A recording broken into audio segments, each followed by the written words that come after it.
Discover the grand in grandmothering with 100 life story questions. Oh, that was just one of the questions. But being a grandmother is a lot of fun. Being a grandfather is a lot of fun. Some of us have already hit that milestone in life, and some of us have it in the future. But let's find out a little bit about 100 life story questions and grandmothering. So how do we go about doing a life story as a grandmother or a grandfather? First of all, there has to be a desire to do it. And that desire for me just came about a month ago to write my mom and dad's life story. So I was in a really not knowing what to do. So I talked to my kids and they said, do this, Mom, do this, Mom. So some of the tools that have been put into play for my mom and dad's life story is Zoom. I think many of us are familiar with Zoom, and it has great potential with gathering information for a life story. Over to the right, you see pictured one of my nieces with her son, and then you scoot over a little bit further to the right, and there's a picture of my mom and dad. So Zoom has been a valuable vehicle for collecting information and getting started. Google Docs.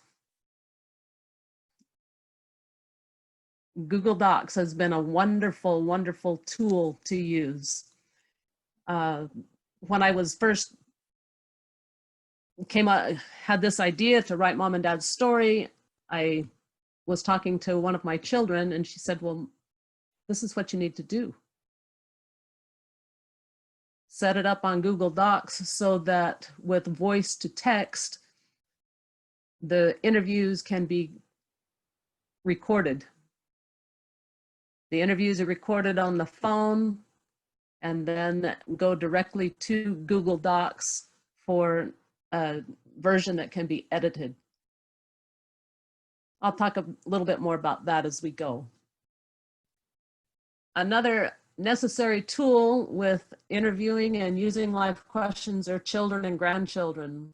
I realized very quickly that this was going to be a monumental effort to write the life story of both of my parents.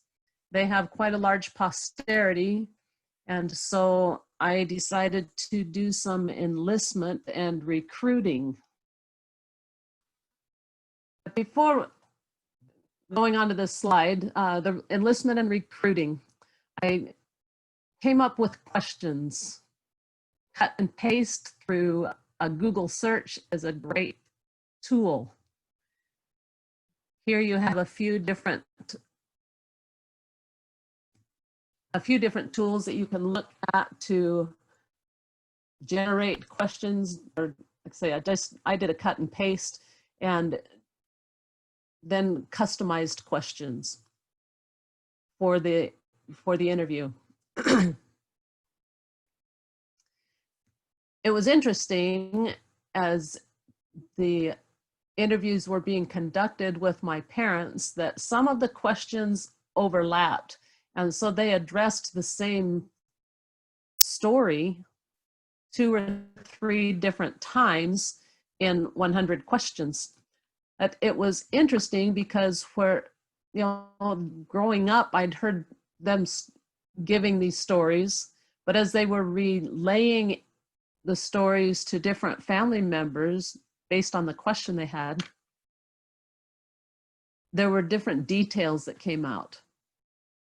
Some of them that I never knew, that I think it's valuable. So don't worry about overlapping questions. I'm wondering what questions you have right now in this process. Before you see this slide, the questions were generated. The enlistment was done of family members to assist with the interviews. 100 questions divided 20 ways made for 5 questions for each participant. I sent those 5 questions to those who were willing to help, and then set up Zoom interviews so that there could be FaceTime with the grandchildren and the great-grandchildren. So there were some rather humorous events that happened as well. So Abigail, can you say the first question? So what do you remember? Say it really loud to Grandma and Grandpa. Well, we can have fun and No. Say, what do you remember? I remember. No, ask that. Ask me. What do you remember most about your grandparents? Say that. Say that. Repeat. Repeat.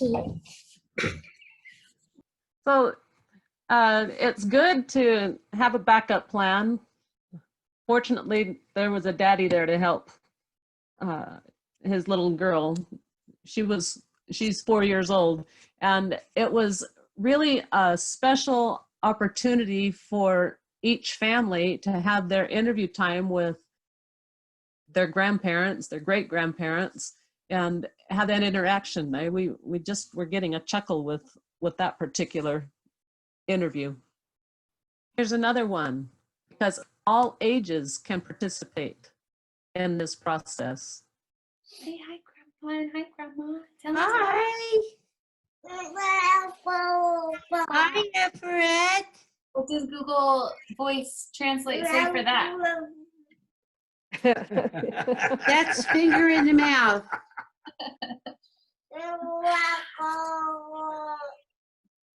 You gonna ask Grandma? Okay. The opportunity for that interaction is just priceless.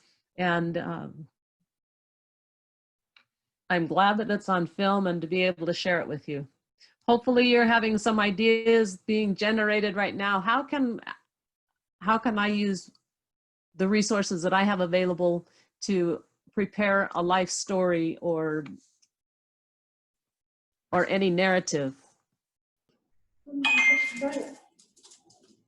Has faith or religion played a role in your life? Oh, yes. Faith and religion have always been really important to me. So there's a broad variety with 100 questions, and they're just different aspects of life that we all experience. And here's another fun presentation here from a family with 6 children. We can do it now if you want to. Okay, you have to get down on the floor on your hands and knees and put your head down on folded arms.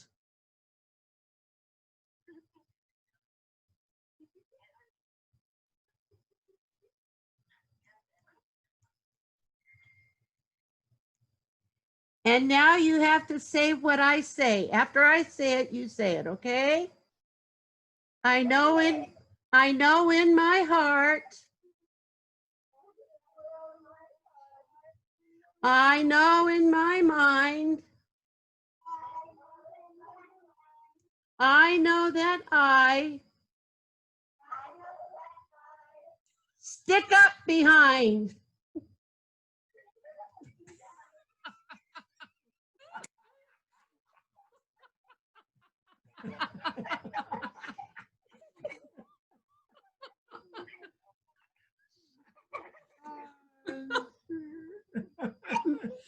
That was great. My grandma Middleman came to my birthday party and she asked me and the kids if I wanted to play a game. She had a game, and that was the game she played on us. So that game that those children just played with their great grandmother was taught to her by their great great great grandmother. So there are a lot of connections that are being made when life story interviews are being held. Here's a sample of 7 questions. I'll give you a second to look at those.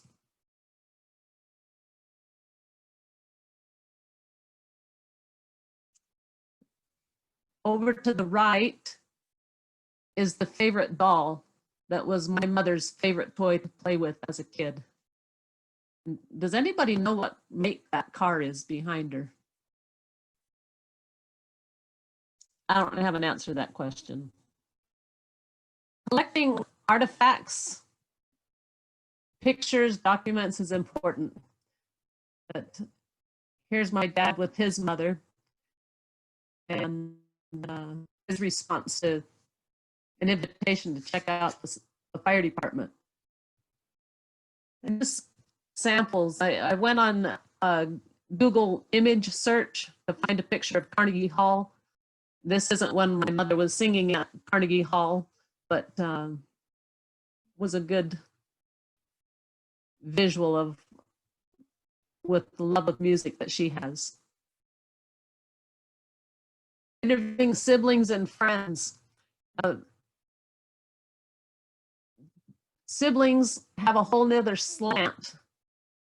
And so I didn't have any prepared questions for my dad's brothers to ask. I just asked them to share a few highlights that they remembered. So this was kind of a fun one. The voice in this particular piece is the man sitting on the stage in the white shirt. I was so much younger than your mom and dad, and I only have a couple of recollections of them. One was of me, Don, Kenneth, and Larry alone at home while our mom and dad were out for the night. Ken and Don were in the front bedroom while Larry and I were in the living room, and Larry started to pick on me. I called out to Ken saying, "Larry's picking on me." And the next thing I remember was Don ended up at the front door and Ken was in the kitchen, and they both ended up in nursing homes. I don't remember who, but one had a bloody nose. So that's not going to come out in an interview with my dad about something he remembers about his kid brother, but that's something that his kid brother remembered, and just shows some real life experiences that happen. Common everyday thing. 4 brothers are going to pick on each other sometimes. Here's an interview that was able to hear about them. This uncle would roller skate with his big sister and how they enjoyed that. That wouldn't have come up with just interviewing my mother.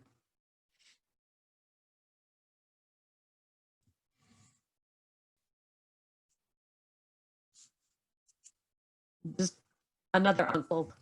A word of caution that I wasn't aware of at the time, but if you choose to use Zoom and doing the voice to text, the Zoom will record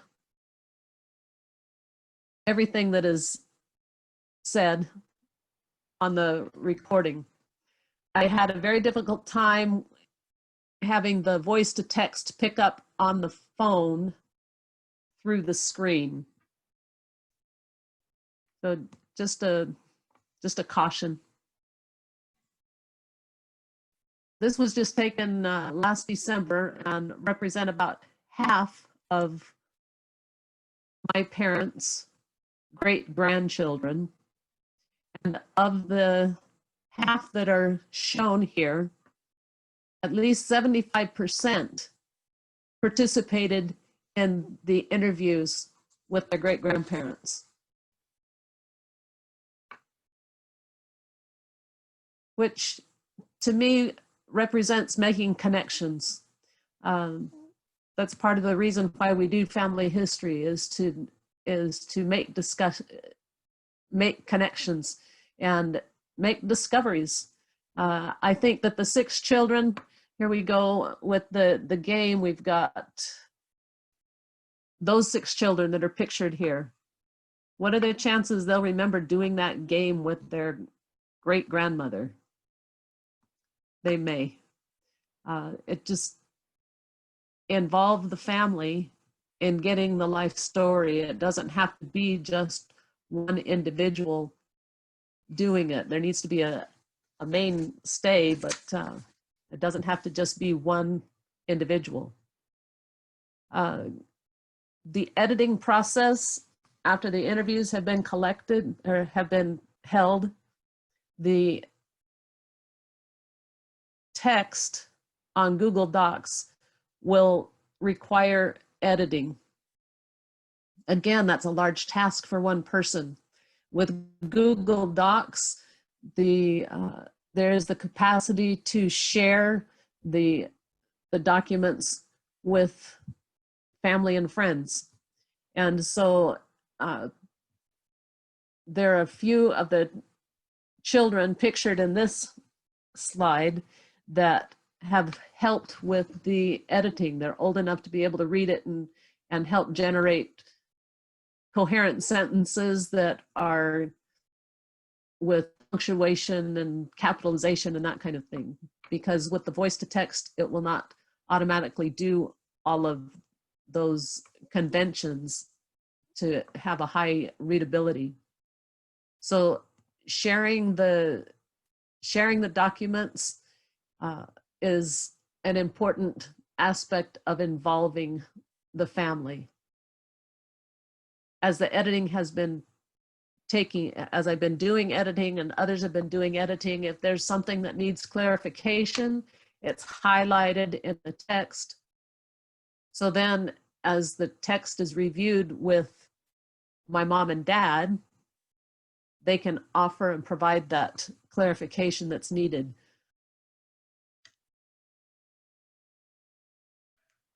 So that's some of the how with life story, 100 questions. And then, so what? So why and what? Just a couple of things that I've noticed in the last month working on this. It strengthens the family. It strengthens the family. And one of the granddaughters-in-law said after the interview session with them was completed, I was talking to her a few days afterward, and she mentioned that she felt a better connection with Grandpa Ken and Grandma Bev. So with that better connection, just from a simple 20 to 25-minute interview session, it's worth it in the long run for better and improved family relations. One of the other, so what? It strengthens cousin connections. As I was going through many pictures of my parents through the years, there are pictures of a cousin from this family. There's a picture of an uncle. There's a picture, we all have collections of pictures and know that it represents quite a collection of life experiences. That I would take a picture with my phone and send it to a cousin that was in the picture. One of my mom's cousins lives on the East Coast and took pictures of her dad with my mom as a little girl and sent that to her. It's a picture that she'd never seen of her father. So there are connections that are just priceless. So it's more than just the interviewing and writing the story, but it's making the connections along the way and in the process that just strengthen family unity.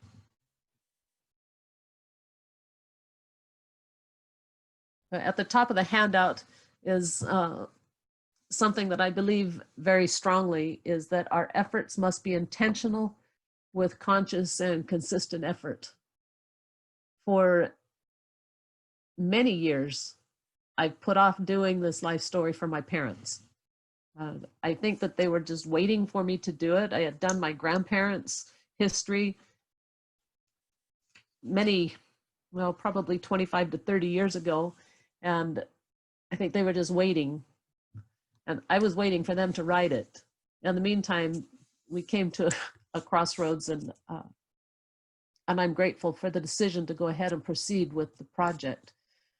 The tools that are available are so much more abundant for us today. When the history was written for my grandparents 25 to 30 years ago, I had a cassette tape recorder to record their stories. And if any of you have been involved with transcribing cassettes, it's very tedious. That it was worthwhile. That having the voice to text capacity and going into the Google Docs is so much more superior to that means of collecting stories.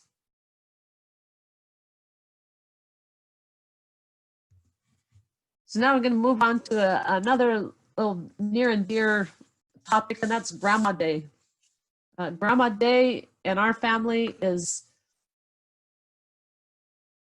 been going on for about 3 or 4 years. The children who live in the vicinity of home of where I live come to Grandma Day. It's held once a month, and in order to attend, the children must be able to talk and get themselves to the bathroom. We're fortunate that we have a large percentage of our grandchildren that live close by. So, excuse me.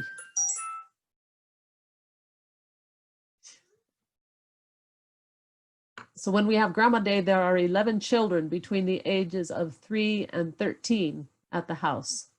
Quite a broad range that they've got to be able to talk and get themselves to the bathroom. So parents are not invited to attend. This is time for the children to come and just be in our home without mom and dad.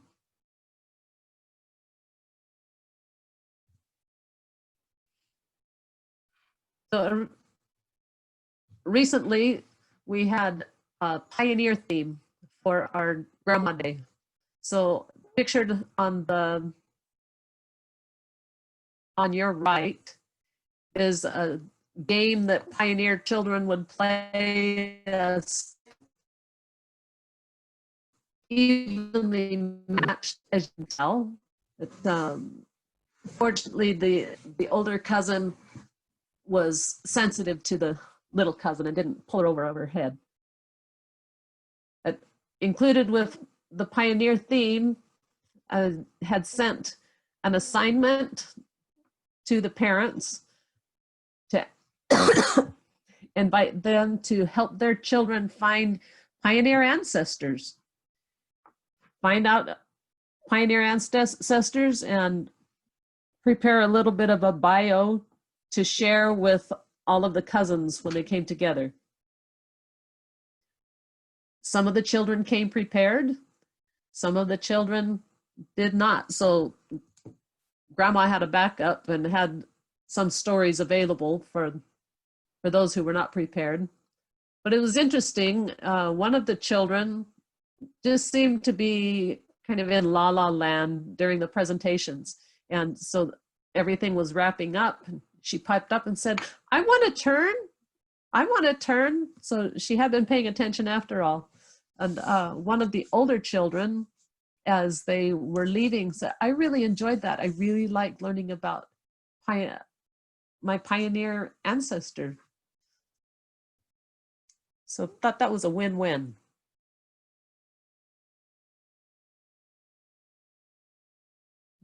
Of course, there always have to be treats. So it's kind of hard to tell, but these are marshmallow covered wagons. Very easy to assemble. Pretzels, lifesavers, and marshmallows. So whenever an activity like this is done, I pre-package the materials for each child so that they can work on the it doesn't work to try and dish out all of the graham crackers, then all of it. It just doesn't. But pre-packaging the little treat bag worked out really well. Oh, and the covered wagon is held together with some chocolate frosting. At our pioneer theme, we had a fiddler in residence who usually is not able to attend because she lives in.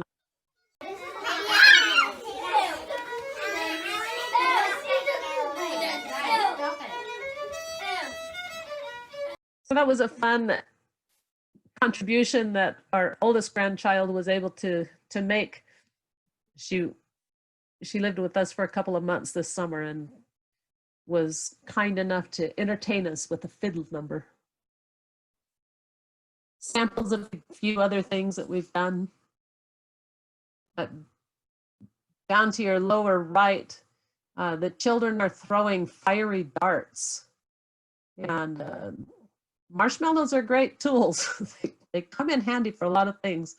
So there was a birthday candle stuck in the marshmallow, and then the birthday candle was lit and they were throwing fiery darts at their cousin. So they thought that was pretty fun. Of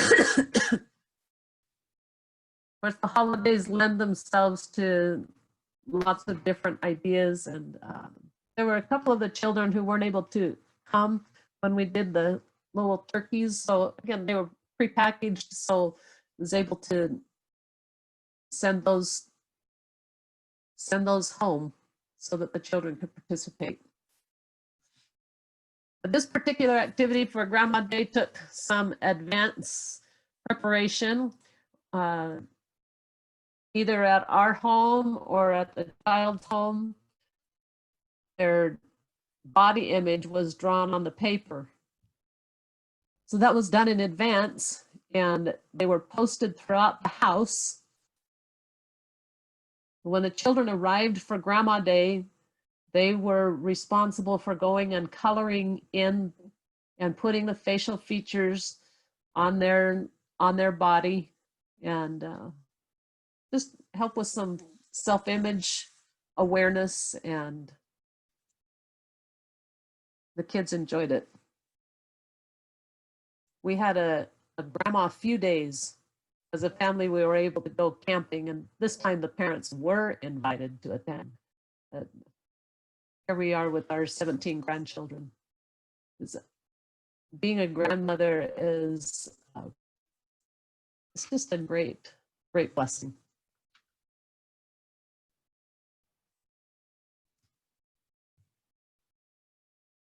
I asked our grandchildren, what do they like about Grandma Day? And the overwhelming response was cousins. Cousins. I have a little plaque at home on our wall that says that Grandma's house is a place where cousins become friends. And I see that happening with these children. Really, when it boils down to it, your family's all you got.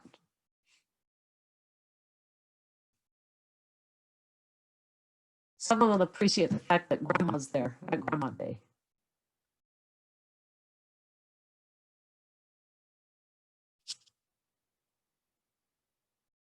The stuff that can be learned is endless. They like to have fun. Grandma Day includes dinner. Dinner is easy. Pizza. Everybody likes it, and it's easy to handle.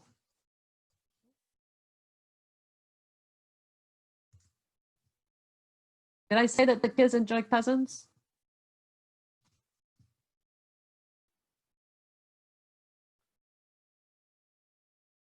They look forward to getting together. Whenever the first group of children, I have children coming from 3 families for our Grandma Day on a monthly basis. But the first thing they ask are my cousins here yet? That's before the door ever closes with them coming in. They enjoy getting together and sharing time together.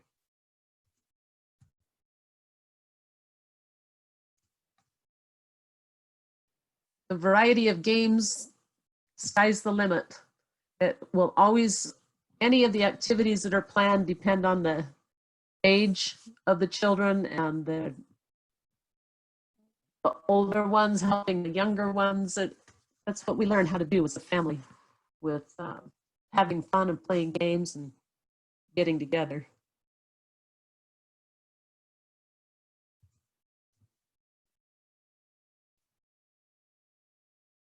Some of the grandchildren live far away. And so I asked them, well, what would you want to do for Grandma Day? These are a couple ideas that were generated. I haven't tried them yet, but they were generated nonetheless. And they've got ideas for what they would want to do. Children, particularly now where so many have been doing school virtually, are exposed to a lot of the technological tools. And so use that resource to help build the connections with your own family.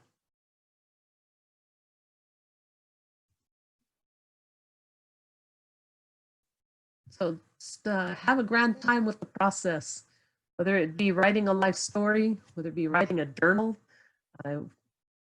whatever it is, if it's a Grandma Day or one-on-one time with a grandchild, whatever we're able to do as grandparents are going to help the children that are our grandchildren.